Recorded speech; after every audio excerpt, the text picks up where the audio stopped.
예수님의 공생의 핵심적인 사역 두 번째 전파하는 사역, 전도에 관해서 우리가 말씀을 나누고자 합니다. 지난 시간 우리가 말씀 가르치는 사역에 대해서 쉐마 이스라엘, 이스라엘아 들으라. 그래서 하나님의 말씀을 듣고 또 우리가 기억하고 자녀들에게 그 말씀을 가르치라라는 말씀을 다루었습니다. 오늘 우리가 함께 나눌 말씀은 전파하는 사역, 전도에 관한 것인데요. 특별히 우리가 기억해야 될 것은 초대교회의 모습입니다. 초대교회의 시작은 성령의 임재로부터 시작했다라고 해도 과언이 아닐 것입니다. 예수님께서 제자들에게 이 땅에서 마지막 부탁을 하시고 하늘로 올라가셨습니다. 그 마지막 부탁이 바로 땅끝까지 이르러 내 증인이 되라는 것이었습니다. 사실 초대교회가 성장할 수 있었던 것은 그때 그 상황이 좋았던 때가 아니었습니다. 초대교회가 핍박받는 상황이었습니다. 상황이 좋지 않은 그런 상황 속에서 초대교회가 성장할 수 있었습니다. 다름 아닌 전도를 통해서 성장할 수 있었다라고 하는 것이죠. 이런 핍박 가운데 성령을 경험한 제자들이 담대하게 복음을 전할 수 있었습니다. 특별히 스데반이 순교한 직후에 크리스찬들은 여러 각지로 흩어지게 되었죠. 그런데 이 흩어진 자들을 디아스포라라고 우리가 부릅니다. 이들이 흩어진 장소에서 그저 숨어 지냈던 것이 아니라 흩어진 곳에서 목숨을 걸고 복음을 전했다라고 하는 사실을 기억해야 된다는 것이죠. 어찌 보면 숨죽여 지낼 만도 하고 그들의 목숨이 위태롭기 때문에 발각이 되어서는 안 되는 그런 상황이었는데 그들은 목숨을 두려워하지 않고 그 목숨을 잃는 것을 두려워하지 않고 복음을 전하는 데 힘썼다. 그들이 모여서 335 또 동굴에서 또 여러 가지 노출이 되지 않는 장소에서 함께 예배를 드렸다라고 하는 것이죠. 신앙이라고 하는 것이 숨죽여 지내다 보면 매너리즘에 빠지게 돼요. 뭔가 생명력 있게 움직이지 않으면, 활동하지 않으면 우리 신앙이라고 하는 것은 매너리즘에 빠지게 마련입니다. 이 매너리즘에 빠지면 예배에 대한 감격이 사라져 버려요. 그래서 예배 드리는 것이 그냥 일상적인 습관에 불과한 것이 되어버려요. 그래서 교회 와도 은혜가 되지 않고 감격이 안 되고 감동이 안 되고 말씀이 귀에 들어오지 않아요. 그러다 보니까 우리의 삶에도 변화가 없게 되는 것이죠. 죽은 신앙이 된다라고 하는 것입니다. 살아 생명력 있게 움직이는 신앙이 아니라 우리의 마음과 또 영성이 굳어져 버린 그런 상태가 되어버린다라고 하는 것입니다.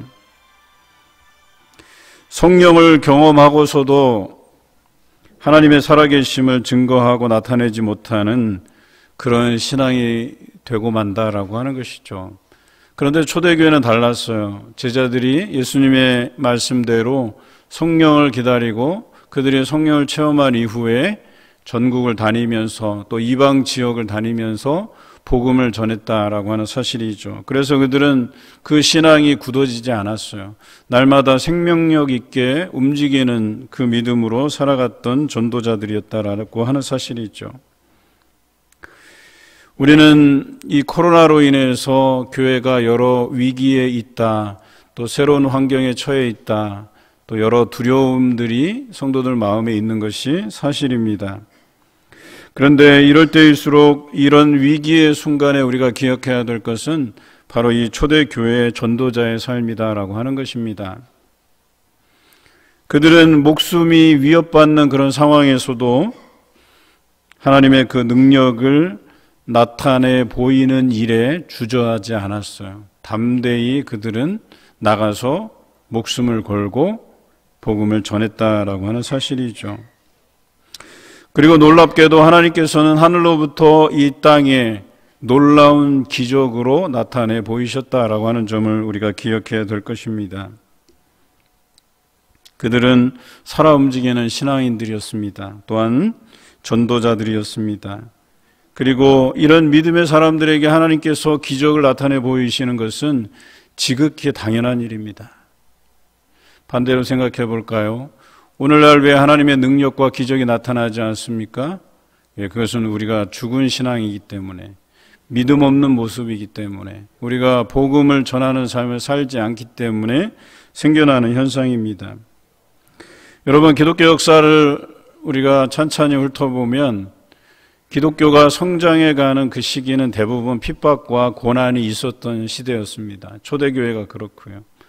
과거 우리 한국도 전쟁 이후에 참 어려운 시간들을 보내지 않았습니까?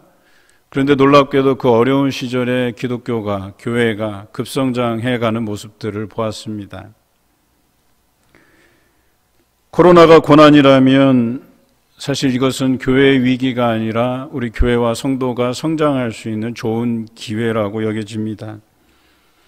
초대교회의 신앙을 회복할 수 있는 좋은 기회로 우리가 맞아들여야 된다라고 하는 사실이죠. 복음이 빛을 발할 때는 고난 가운데였습니다. 핍박 가운데였습니다. 이제 영적으로 깨어서 기도하며 전도자의 삶을 향해 도전해 가시는 성도가 되시기를 주님의 이름으로 기원합니다.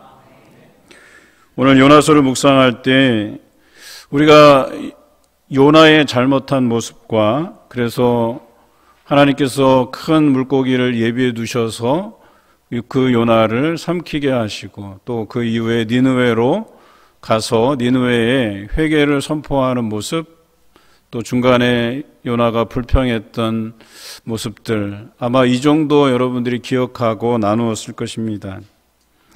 그런데 오늘 제가 나누고자 하는 말씀은 거기에 초점을 두지 않고, 오늘 그가 하나님의 명령에도 불구하고 원수지간이었던 아수르의 핵심 도시, 수도였죠. 니느웨로 가기를 거부하고 다시스로 도망하는 장면. 그런데 이 장면에서 놀랍게도 하나님께서 함께해 주셨고, 그 배에서 어려움을 당할 때 그에게 찾아온 복음의 기회, 그리고 그 기회를 따라서 어떻게 그가 하나님을 증거했는지를 우리가 한번 나누어 보고자 합니다. 또 함께 묵상해 보려고 합니다.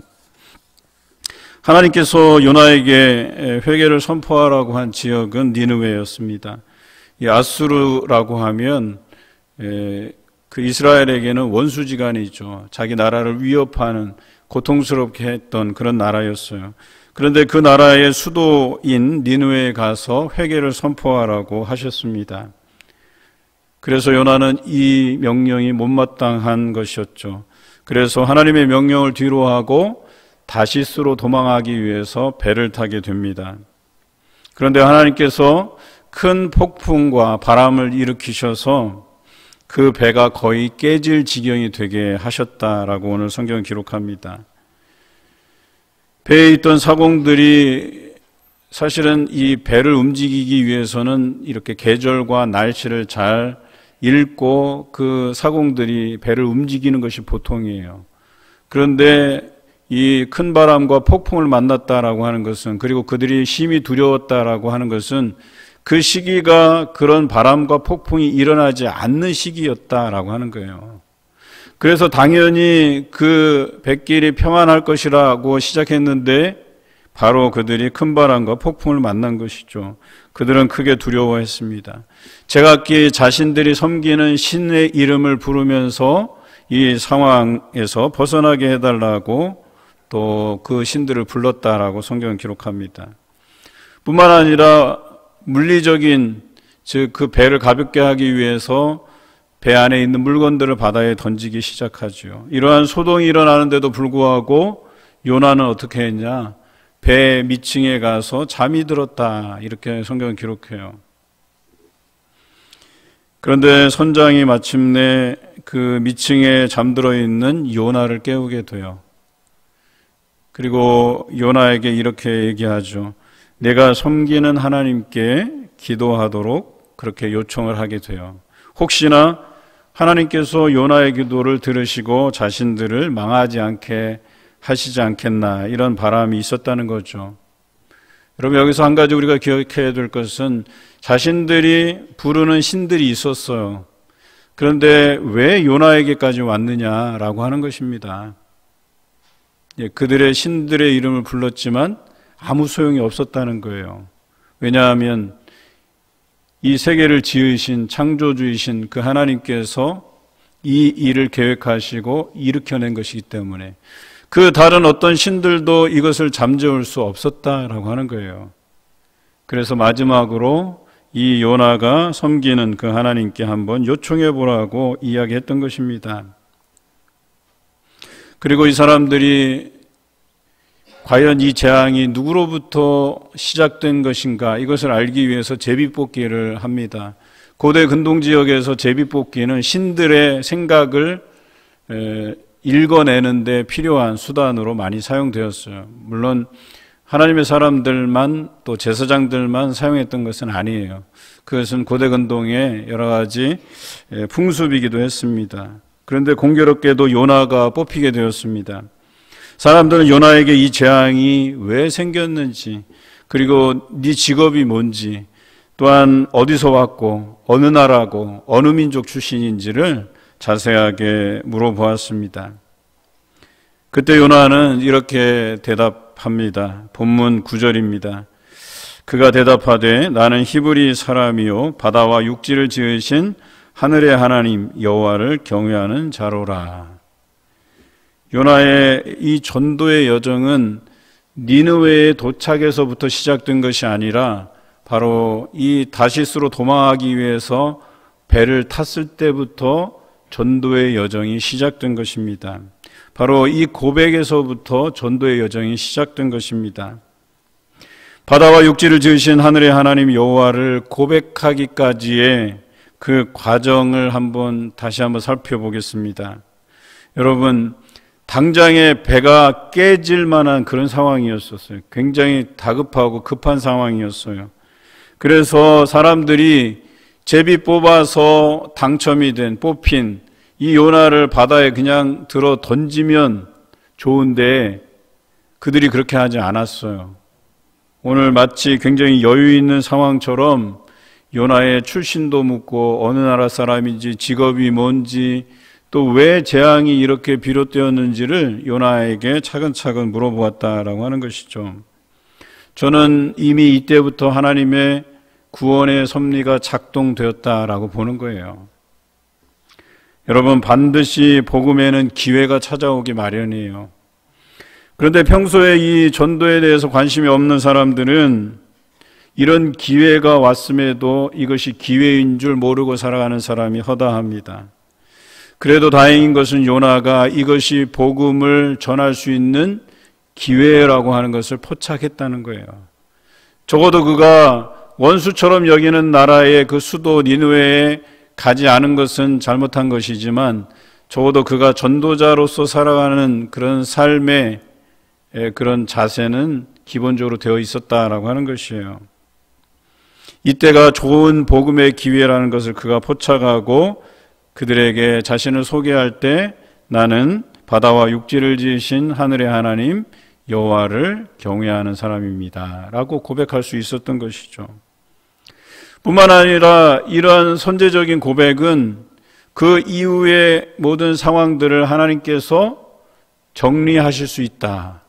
이 큰 바람과 폭풍을 잠재울 수 있으시다. 그 원인이 바로 나에게서 왔다라고 하는 것을 요나가 확신했다는 뜻이에요.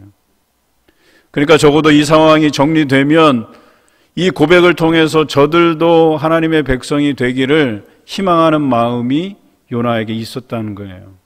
그게 전도자의 삶이에요. 기회가 왔을 때 복음을 전할 수 있는 것, 그것이 전도자의 삶이다라고 이야기하는 거예요. 이런 사람의 신앙이 굳어지지 않고 죽어지지 않고 살아 움직이는 신앙이라고 이야기할 수 있는 것입니다. 그런데요, 어떤 이들은 이런 복음의 기회가 왔을 때 귀찮아하는 경우가 있어요. 야, 교회 얘기는 하지 말자. 지긋지긋하게. 그건 나중에 미뤄두고 우리 오늘 오래간만에 만났는데 서로 회포나 풀 겸 다른 이야기들을 해요.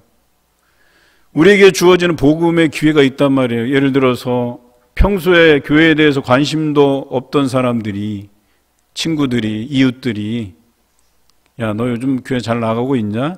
니네 교회는 요즘 예배 드리냐? 이렇게 물어보았을 때는 이게 복음의 기회가 된 것인데도 불구하고, 야, 그런 이야기는 뭐 집어치우고 나중에 얘기하고 우리들 이야기하자. 이렇게 복음의 기회를 뒤로 하는 경우가 종종 있다라고 하는 것이죠. 여러분, 전도자의 삶이라고 하는 것은요, 이 기회를 잘 얻어야 돼요. 우리가 찾기도 힘든 이 기회를 하나님께서 찾아주셨는데도 그것을 뒤로 하고 다른 이야기를 한다? 그것은 전도자의 삶이 아니다라고 하는 것이죠. 이런저런 불평이 참 많은 요나임에도 불구하고 하나님께서 요나를 니느웨에 보내신 이유가 바로 여기 있어요. 그 기회를 포착할 수 있는 전도자의 삶을 그가 살아냈기 때문에 그렇다라고 하는 것이에요. 전도자의 사명을 가진 사람이었기 때문에 하나님께서 요나를 보내신 것입니다. 물론 우리가 요나서를 묵상해 가면 참 안타까운 모습들이 많아요. 불평하는 장면들이 참 많이 나와요. 하나님의 명령을 거역하고 불평하고, 그럼에도 불구하고 요나가 그 사명을 감당하게 하셔서 니느웨를 바로 멸망시키지 않고 한순간은 그 구원의 기회를 이렇게 주신 것 아니겠어요? 물론 니느웨는 나중에 멸망하게 돼요. 하지만 요나의 그 전도를 통해서 니느웨가 어느 정도의 시간들을 벌고 그 시간 동안 잠시 동안이지만 회개함의 역사가 일어났다라고 하는 장면을 볼 수가 있는 것이죠. 하나님께서는 어떻게 해서든 요나를 통해서 니느웨에게 가게 하려는 그런 계획이 있으셨고, 또 그 과정에서 창조주 하나님을 나타낼 기회를 주셨다라고 하는 것입니다. 때로 요나처럼 뜻하지 않는 상황에서 우리에게 그런 복음을 전할 수 있는, 하나님의 능력을 나타낼 수 있는, 나타내 보일 수 있는 그런 기회가 주어지기도 한다라고 하는 것이에요. 여러분이 이 주일을 보내고 또 한 주간을 살아갈 때 그런 복음의 기회가 주어졌을 때 그 기회를 놓치지 않으셨으면 좋겠어요. 제가 군대를 1사단에서 생활을 했어요. 저 파주, 전방에 있는 파주에서 근무를 했는데요. 군종병으로 근무를 했습니다. 저도 그곳에 있으면서 뜻하지 않는 그런 상황들이 제게 주어졌어요. 그래서 최대한 그 복음의 기회들을 선용하기 위해서 많이 애썼어요. 군대 가보신 분들은 잘 아시겠지만 힘들어요. 정신적으로 힘들어요. 육체적으로 힘들어요. 그러다 보니까 뭔가 조금만 잘해줘도 마음이 동해요. 움직여요. 그래서 제가 군종병을 일하면서 우리 연대에 대기하는 병력들이 있어요. 그러니까 그 예하 부대로 내려가기 전에 그 연대에서 대기하는 병사들이 있는데, 그 병사들을 교회에 데리고 와서 저희가 인격 지도를 해요. 혹시 이들 중에서 정신적으로 문제가 있는 병사들이 없는지를 검사를 해요. 그리고 끝나면 그들에게 제가 초코파이도 나눠주고, 또 대기하는 병사들이 적으면 라면도 좀 끓여주고, 또 그들 중에서 그 가족들의 그 여러 가지 안부가 궁금한 친구들에게는 교회에 설치한 일반 전화도 이렇게 하도록 배려를 해줘요. 근데 그게 별게 아닌 것 같은데 이것을 통해서 이 병사들이 고마움을 느껴서 예수 믿지 않던 사람들이 이하부대에 내려가서 생활을 하다가 세례자 신청을 받는데, 이제 이하부대에 이제 군종병들이 있으니까 세례 받을 사람 이렇게 신청을 받게 해요. 그런데 놀랍게도 이 친구들이 신청을 해서 연대나 혹은 사단으로 올라와서 상급부대로 올라와서 이제 세례식을 거행을 하거든요. 그런데 그들 중에서 저를 기억하고 와서 이야기를 나누는 형제들이 있었어요. 그때 내가 너무 고마웠다고, 그때 그 라면 기억나고 초코파이 기억나고 전화하게 해주셔서 고맙고, 여러 가지 이야기를 나누어요. 저는 그것이 복음을 전해줄 수 있는 좋은 기회라고 여긴 거예요. 그래서 그것을 하면서 꼭 예하부대 내려가면 신앙생활도 좀 하고, 교회 가면 교회에서 간식도 주고 뭐 초코파이도 주고 하니까, 그리고 세례식이 있는데 세례식 하면 또 상급부대에 와서 또 이렇게 일정 시간 그 세례를 받을 수 있다는 안내까지 다 해줘요. 여러분, 제약이 따르는 군에서조차도 이런 복음의 기회가 생기는데, 이렇게 자유롭게 활동하는 우리 삶에서 복음의 기회가 없겠습니까? 당연히 있죠. 한 번은요, 불교 신자예요. 그런데 저보다는 계급이 높은 선임병이에요. 이분은 아주 독실한 불자예요. 그래서 법당에 늘 가요. 그런데 어느 날 우리가 이제 일과를 마치고 내무반에 와서 있는데 저한테 와서 기도 좀 해달라는 거예요. 자기 엄마가 많이 아프다는 거예요. 그래서 어떻게 병원에서 손쓸 도리가 없어서 네가 믿는 그 하나님께 좀 기도해 줬으면 좋겠다. 그래서 점호가 끝나고 잠들기 전에 그분을 위해서 제가 기도했어요. 물론 그 이후에 어떻게 상황이 전개되는지는 자세히 듣지 못했지만, 그래도 우리에게 주어지는 것이 있다면, 그 복음의 기회가 있다면 우리는 최선을 다해야 될 의무가 따른다라고 하는 것이죠. 그것이 전도자의 삶이다라고 하는 거예요. 여러분, 창조주 하나님을 전할 기회가 쉽게 찾아지는 게 아니잖아요. 그런데 우리에게 찾아오는 그 기회를 발로 차버리는 것은 정말 아니지 않습니까? 여러분에게 찾아오는 이 전도의 기회를 놓치지 마시고 창조주 하나님을 전하시기를 주님의 이름으로 기원합니다. 우리 본문 10절에 이렇게 기록하고 있습니다. 자기가 여호와의 얼굴을 피함인 줄을 그들에게 말하였으므로 무리가 알고 심히 두려워하여 이르되 내가 어찌하여 그렇게 행하였느냐 하니라. 요나가 자신을 창조주 하나님을 경외하는 사람이라고 고백한 후에 이 풍랑을 만난 것이 자신이 하나님의 명령을 거역했기 때문에 생긴 문제라고 고백했어요. 그때 무리가 그것을 알고 두려워했다라고 기록하고 있지요. 그들도 섬기는 신이 있었지만 어려웠을 때 그들의 신들은 대답하지 않았어요. 그런데 놀랍게도 이 문제가 요나가 섬기는 그 하나님께서 계획하신 것이라는 소리를 들었을 때에 그들은 놀라고 두려워했다는 거예요. 아, 하나님이시란 분이 이런 폭풍, 이런 큰 바람을 일으키실 만한 분이시구나 라고 하는 것을 그들이 알았어요. 뿐만 아니라 그들 속에서 어떤 고백이 있느냐면, 그런 분이시라면 이 문제도 해결하시겠구나 라고 하는 생각을 가진 거예요. 그들이 섬기지 않았던 그런 하나님을 그들이 믿었다라고 하는 것이죠. 그리고 요나에게 왜 그렇게 행하였느냐고 묻고 있습니다. 그리고 이 상황을 어떻게 하든 피하기 위해 요나에게 이렇게 묻습니다. 본문 11절입니다. 바다가 점점 흉흉한지라 무리가 그에게 이르되 우리가 너를 어떻게 하여야 바다가 우리를 위하여 잔잔하겠느냐. 이 물음에 대해서 요나는 이렇게 대답합니다. 본문 12절입니다.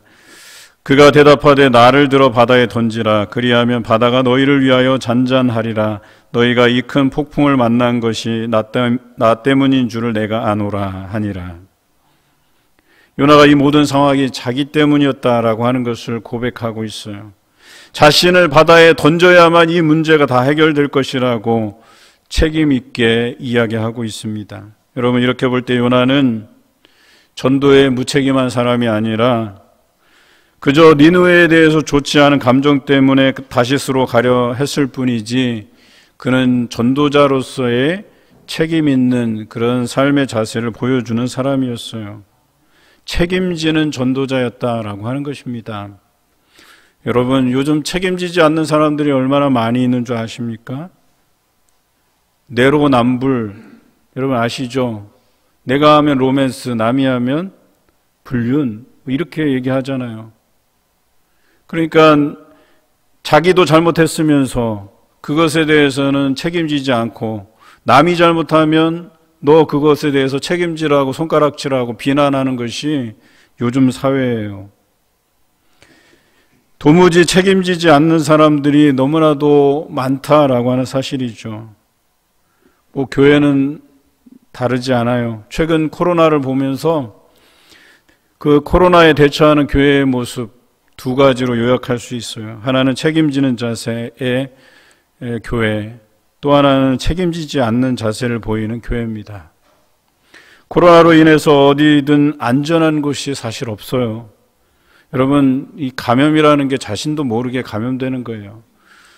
물론 경고망동해서 흥청망청해서 생기는 거라면 사회적인 지탄을 받을 수 있겠지만 조심하고 또 조심해도 자신도 모르게 감염될 수 있다는 사실이에요. 그런데 그런 사람이 예배를 같이 드리고 잠깐 반가운 마음에 접촉을 했거나 또 이 비말이 날려서 누군가가 전염이 됐다고 한번 생각해 보십시다. 이럴 때 교회가 어떤 모습으로 책임을 져 가야 되는지가 중요한 거예요. 그렇게 될 수 있어요, 충분히. 그렇다면 그 방역에 대해서 우리가 뭔가 책임지는 자세가 필요하잖아요. 협조해야 되잖아요.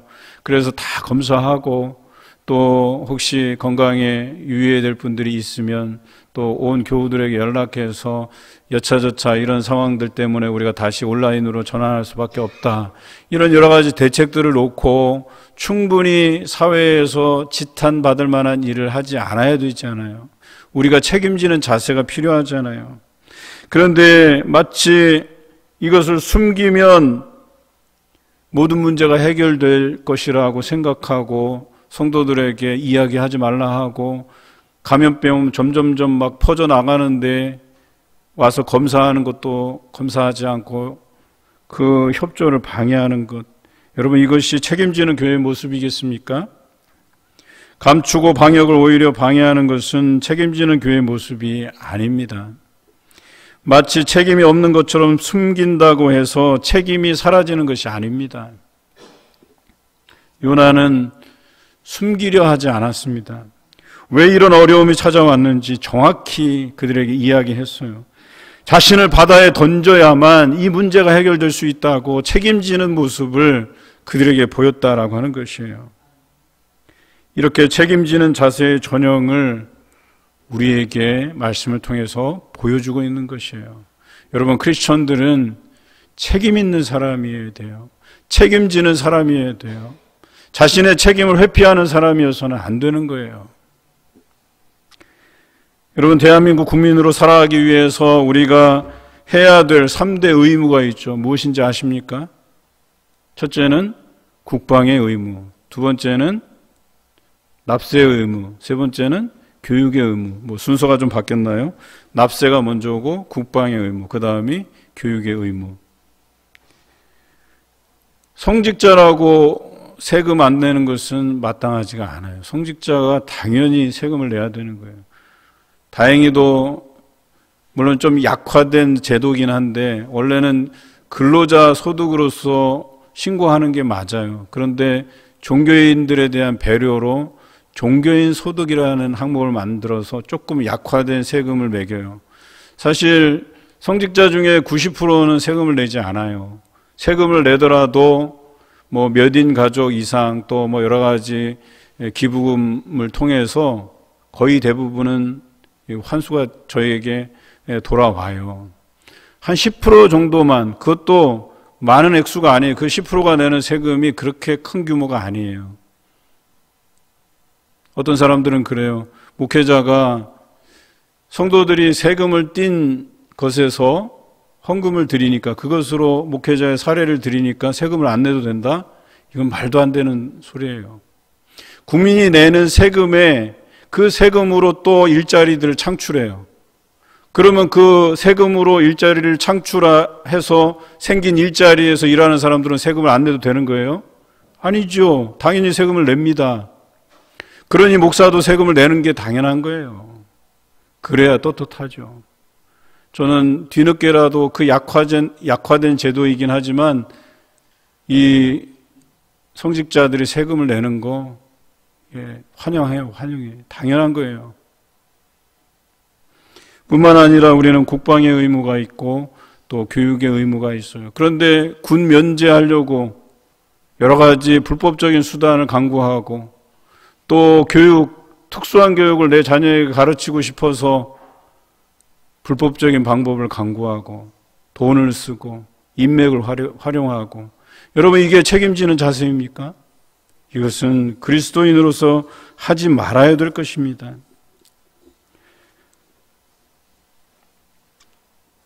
자신들의 그 이익에 침해된다고 해서 우리가 어떠한 행위도 정당화될 수 있다고 생각하는 것은 굉장히 몰지각한 생각이에요. 왜 이런 일들이 생겨날까? 교회가 왜 불법적인 모습들을 그렇게 세상에 보여야만 되는가? 저는 생각해 보니까 목사의 말에 그 제왕적 권위를 갖다가 성도들이 부여하기 때문에 그런 일들이 일어난다고 생각해요. 여러분, 목사의 말이 제왕적 권위를 가질 수 있나요?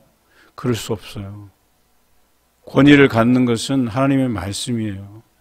하나님의 말씀만이 권위를 가지시고 또 그 말씀을 여러분들이 들으시고 실천하는 것이지, 목사의 말에 제왕적 권위를 부여해서 목사가 시키는 대로 하는 게 아니에요.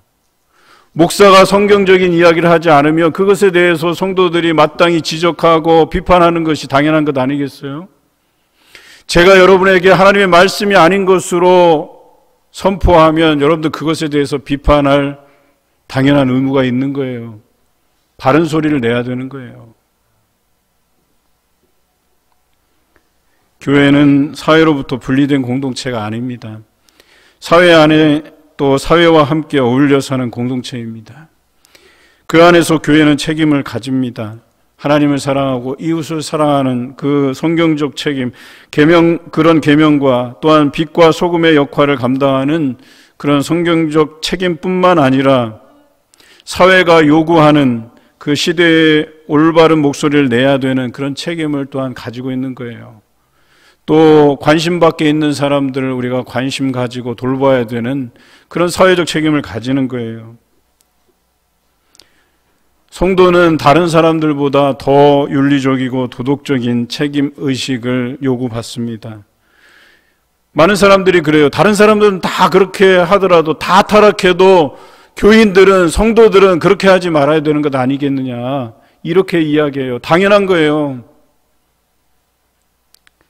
여러분, 그런 비판 저는 되게 반가워요. 왜냐하면 여전히 교회가, 성도가 그런 윤리적이고 도덕적인 면에서 희망이 있기 때문에, 소망이 있기 때문에 그들이 우리를 향해서 그런 목소리를 내는 것 아니겠어요?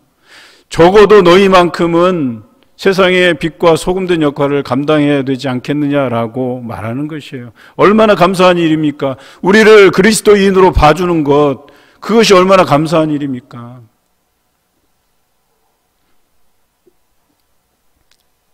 이러한 책임의식을 통해 사회에 선한 영향력을 끼치며 복음의 통로가 되어가는 성도가 되시기를 주님의 이름으로 기원합니다. 책임지는 요나의 모습에 배에 탄 사람들이 감동하는 일이 일어났습니다. 본문 13절입니다. 그러나 그 사람들이 힘써 노를 저어 배를 육지로 돌리고자 하다가 바다가 그들을 향하여 점점 더 흉용함으로 능히 못한지라. 여러분, 배에 있는 사람들이요, 요나 한 사람 바다에 던지면 해결될 것이라고 분명히 이야기했어요. 그런데도 그들은 요나를 감싸 안았어요. 그 요나의 책임지는 자세에 대해서 자신들도 응답한 거예요. 자신들도 감명 있게 듣고, 우리 혼자 살자고 너 하나를 바다에 던질 수 없다 그래서 자신들이 할 수 있는 최선을 다해서 노를 저어서 배를 육지로 향하게 했어요. 그런데 이것이 하나님께서 계획한 것이기 때문에 능히 그렇게 하지 못했다고 성경은 기록하고 있어요. 여러분, 책임지는 자세는요, 불신앙의 사람들도 감명 있게 감동을 줄 수 있다는 거예요. 그들이 우리의 마음을 이해할 수 있다는 거예요. 본문 16절을 함께 보겠습니다. 우리 같이 읽겠습니다. 시작. 그 사람들이 여호와를 크게 두려워하여 여호와께 제물을 드리고 서원을 하였더라. 여러분, 결국 그들이 어찌할 줄을 몰라서 요나를 바다에 던지기는 했어요. 그리고 그것으로 인해서 바다가 잔잔해졌어요. 요나의 말대로. 그리고 이들이 적어도 그 희생한 그 요나를 생각하면서 여호와를 크게 두려워하고 자신들이 과거에 섬겼던 그 신들보다 권위 있는, 능력 있는, 두려워할 만한 존재임을 그들이 믿었고 또한 여호와께 제물을 드리고 소원을 했다 했어요. 이분이 참 신이다라고 하는 걸 인정하고 제물 드리고 소원까지 한 거예요. 자신들이 앞으로 이 하나님을 섬기겠다고 약속한 거예요. 여기에서 복음의 전도가 일어난 거예요. 그의 책임지는 자세를 통해서 하나님을 몰랐던, 믿지 않았던 사람들도 하나님께로 돌아오게 만들었다라고 하는 것입니다. 책임지는 크리스천의 자세가 이러한 기적을 일으킵니다. 손해볼 수 있다는 생각을 가지지 않고서는 이 시대의 진정한 크리스천으로 살아가기가 어렵습니다. 크리스천으로 살아가다 보면 우리는 손해보게 돼 있어요. 그 손해를 감수하고 살아가야 돼요. 하지만 그 손해가 결국은 어떠합니까? 기적을 일으키고 천하보다 귀한 생명을 얻게 되는 것입니다. 예수님께서 무엇보다 귀한 책임을 지신 분이시죠. 우리의 죄를 위해서 책임을 지셨습니다. 누구도 감당할 수 없는 일을 그것도 생명과 바꾸어서 그 책임을 지셨어요. 죄의 짐을 지셨어요. 그래서 오늘날 수많은 크리스천들이 생겨날 수 있었던 것 아니겠습니까? 과거에도 그랬고 지금도 세계 여러 곳에서 복음을 들고 자신의 목숨을 돌아보지 않고 선교하시는 분들이 계셔요. 또 우리가 직접 나서지 못하지만 그분들을 돕기 위해서 수많은 성도들이 선교하는 일에 아낌없이 물질을 드리고 그들을 위해서 기도하고 있습니다. 여러분, 코로나의 상황을 핑계 삼지 않고 매일의 삶에서 살아계신 하나님을 나타내는 일이라면 주저하지 마시기 바랍니다. 성령께서 여러분을 움직여 주실 때에 담대히 복음을 전하시기 바랍니다. 책임지는 성도가 되시길 바랍니다. 정직히 살아가시기 바랍니다. 반드시 여러분을 통해 천하보다 귀한 생명을 구원해 내실 것입니다. 올 한 해는 전도자의 사명을 회복해 가시는 저와 여러분 되시기를 주님의 이름으로 기원합니다.